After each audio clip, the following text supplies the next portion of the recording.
بسم اللہ الرحمن الرحیم۔ دوستو السلام علیکم۔ یوٹیوب چینل دلچسپ ویڈیوز میں خوش آمدید۔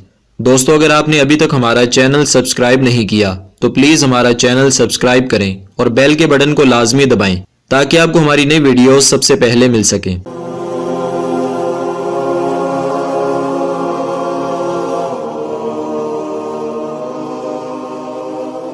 دوستو آج کی اس ویڈیو میں ہم آپ کو بہت ہی دلچسپ معلومات سے آگاہ کریں گے کہ ہاروت و ماروت جو کہ دراصل دو فرشتے تھے اور ہاروت و ماروت سے جڑی سب سے چمکدار زہرہ ستارے کی کہانی کیا ہے۔ یہ سب کچھ جاننے کے لیے ویڈیو کو مکمل سنیے گا۔ اگر آپ کو ہماری یہ دلچسپ ویڈیو پسند آئے تو اسے اپنے دوستوں تک شیئر ضرور کیجیے گا اور نیچے لال بٹن کو دبا کر ہمارا چینل سبسکرائب کرنا نہ بھولیے گا۔ تو چلیے دوستو ویڈیو کو سنتے ہیں۔ دوستو زہرہ ستارے کی حقیقت کچھ یوں ہے کہ اللہ تعالیٰ نے فرشتوں کی آزمائش کرنے کے لیے دو فرشتے انسانی اوصاف کے ساتھ زمین پر بھیجے جن کا نام ہاروت اور ماروت تھا۔ انہوں نے زمین پر اتر کر ایک بیمار شہزادی کا علاج اسم اعظم کے ساتھ کیا تھا۔ پھر بادشاہ نے اپنی بیٹی کی صحت کی خوشی میں جشن کا اعلان کیا۔ اگلے روز جشن شروع ہوا۔ بادشاہ نے ہاروت اور ماروت کو انعام و اکرام سے نوازنا چاہا تو دونوں نے انکار کر دیا۔ جشن میں ایک رقاصہ زہرہ بھی شامل تھی۔ جب اس رقاصہ نے نیم عریاں لباس میں اپنا رقص شروع کیا تو ہاروت اور ماروت اس پر فرفتہ ہو گئے۔ ان دونوں نے مل کر منصوبہ بنانا شروع کر دیا کہ زہرہ کو کس طرح حاصل کیا جائے۔ بالآخر دونوں اس بات پر متفق ہوئے کہ زہرہ کی رہائش گاہ پر جا کر اس سے حال دل بیان کیا جائے۔ اپنے اس منصوبے کے مطابق دونوں اگلے روز زہرہ کی رہائش گاہ پر پہنچ گئے۔ زہرہ کے محل پر پہنچنے کے بعد دونوں نے دربان سے اپنا تعارف کرواتے ہوئے کہا کہ زہرہ کو اطلاع دو کہ ان کے دو پرستار ہاروت اور ماروت آئے ہیں۔ دربانوں نے زہرہ کو اطلاع دی تو اس نے ان دونوں کو پہچاننے سے انکار کر دیا۔ جب ان دونوں نے یہ اطلاع بھجوائی کہ یہ وہی دو طبیب ہیں جنہوں نے شہزادی کا علاج کیا ہے تو زہرہ نے ان دونوں کو محل میں بلا لیا۔ جب یہ زہرہ کے پاس پہنچے تو زہرہ بناؤ سنگار کرنے کے بعد ایک مسند پر نیم دراز تھی۔ اس کا حسن بے مثال تھا۔ ہاروت اور ماروت نے جب زہرہ کا یہ انداز دیکھا تو وہ پہلے سے بھی زیادہ فرفتہ ہو گئے۔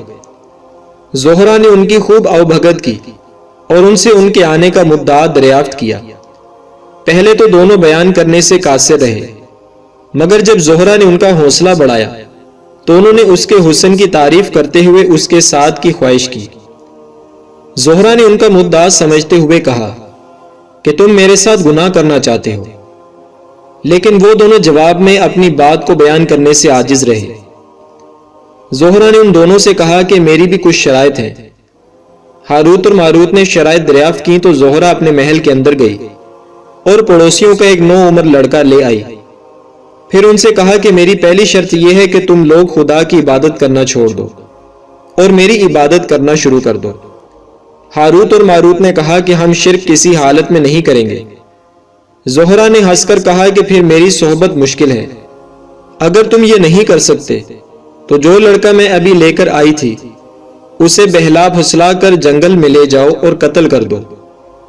ہاروت اور ماروت بولے کہ یہ بھی ہم سے نہیں ہوگا۔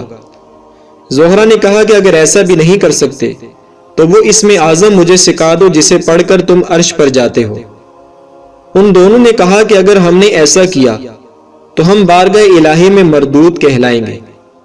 زہرہ نے کہا کہ تو پھر میرے محل سے نکل جاؤ اور اگلے ہفتے میری کچھ اور شرائط سننے کے لیے میرے محل میں آ جانا۔ اگر تم میری ان شرائط کو بھی نہ پورا کر سکے تو پھر تم مردود ہو جاؤ گے، کیونکہ میرا قرب اتنا آسان نہیں ہے۔ ہاروت اور ماروت نامراد زہرہ کے محل سے واپس لوٹ آئے۔ ایک ہفتے بعد جب وہ دونوں زہرہ کے بلاوے پر اس کے محل گئے تو زہرہ نے اپنی پہلے والی تمام شرائط پھر دہرائیں۔ دونوں نے ایک مرتبہ پھر انکار کر دیا۔ اس مرتبہ زہرہ نے انہیں محل سے نکالنے کی بجائے انہیں اپنے رقص والے کمرے میں لے آئی اور ان کے سامنے نیم عریاں رقص کرنا شروع کر دیا۔ ہاروت اور ماروت اس کے رقص میں مدہوش ہو گئے۔ اس دوران زہرہ کی خادمائیں آئیں اور شراب کے بھرے ہوئے جام ہاروت اور ماروت کے ہاتھوں میں تھما دیے۔ ہاروت اور ماروت نے شراب پینا شروع کر دی۔ خادمائیں مزید شراب لاتی رہیں اور وہ دونوں پیتے رہے، یہاں تک کہ شراب میں بدمست ہو گئے۔ زہرہ نے پڑوسیوں کے اس لڑکے کو بلوایا اور ان دونوں کو ایک خنجر دے کر کہا کہ وہ اس لڑکے کو جنگل میں لے جا کر ذبح کر دیں۔ ہاروت اور ماروت شراب کے نشے میں اپنے ہوش و حواس سے بیگانہ ہو چکے تھے۔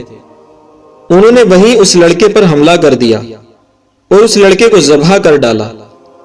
لڑکے کو قتل کرنے کے بعد ہاروت اور ماروت نے زہرہ کے ساتھ گناہ کی خواہش ظاہر کی۔ زہرہ نے کہا کہ اول تو تم مجھے خدا مان کر سجدہ کرو۔ ہاروت اور ماروت نے نشے کی حالت میں زہرہ کو سجدہ کیا۔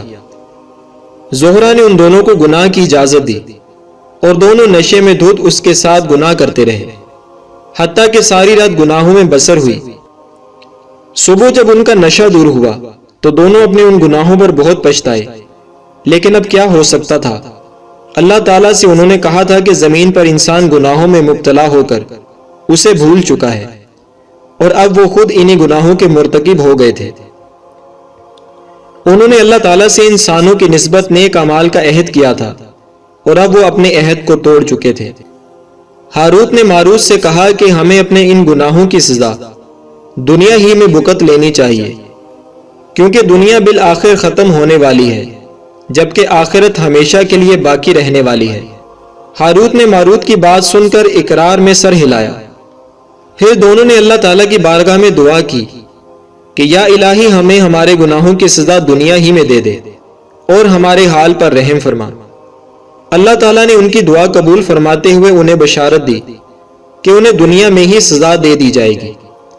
کچھ دیر بعد زہرہ کنیزوں کے ہمراہ ناشتہ لے کر آئی۔ زہرہ نے ہاروت اور ماروت سے کہا کہ تم شراب کے نشے میں میرے ساتھ گناہ کر چکے ہو اور مجھے سجدہ بھی کر چکے ہو اور اس لڑکے کو قتل بھی کر چکے ہو، اب تم دونوں مجھے اسم اعظم بھی سکھا دو۔ ہاروت اور ماروت نے انکار کیا تو زہرہ نے کہا کہ میں ابھی سب کو بتا دوں گی کہ تم نے اس لڑکے کو قتل کیا ہے اور شاہی جلاد تمہاری گردنیں اڑا دیں گے۔ ہاروت اور ماروت سمجھ گئے کہ وہ زہرہ کے جال میں پھنس چکے ہیں، اس لیے ناچار انہوں نے اسے اسم اعظم بھی سکھا دیا۔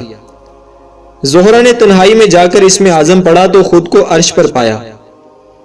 پھر جب اس نے عرش سے واپس زمین پر آنے کے لیے اسم اعظم پڑھا تو اسے کچھ بھی یاد نہ ہوا۔ روایت کے مطابق اس سے اسم اعظم سلب کر لیا گیا اور اسے ایک ستارہ بنا دیا گیا جو آسمان پر ہی مقید یعنی قید ہے اور ستارے کی شکل میں چکر لگاتی پھر رہی ہے اور تا قیامت اسی حالت میں رہے گی۔ زہرہ کی کنیزوں نے شہر کے کوتوال کو لڑکے کے قتل سے آگاہ کر دیا تاکہ الزام ان کے سر پر نہ آئے۔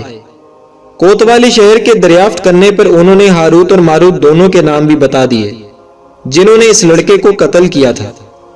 ہاروت اور ماروت کا مقدمہ کوتوال کی عدالت میں چلا اور انہوں نے وہاں حکومتی اہلکاروں پر یہ ظاہر نہ ہونے دیا کہ وہ دونوں ہی وہی طبیب ہیں جنہوں نے بادشاہ کی بیٹی کا علاج کیا تھا، کیونکہ وہ اپنے گناہوں کی سزا دنیا ہی میں چاہتے تھے۔ کوتوال نے دونوں کو چاہے بابل میں الٹا لٹکوا دیا۔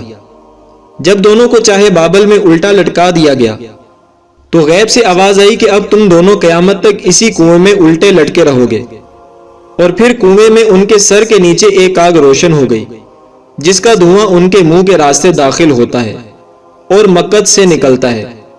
اللہ تعالیٰ نے ان دونوں فرشتوں کو قیامت تک کے لیے اس ہولناک عذاب میں مبتلا کر دیا۔ دوستو ویڈیو پسند آئے تو اسے لائک اور شیئر کریں اور ہمارا چینل سبسکرائب کرنا نہ بھولیے گا۔ شکریہ۔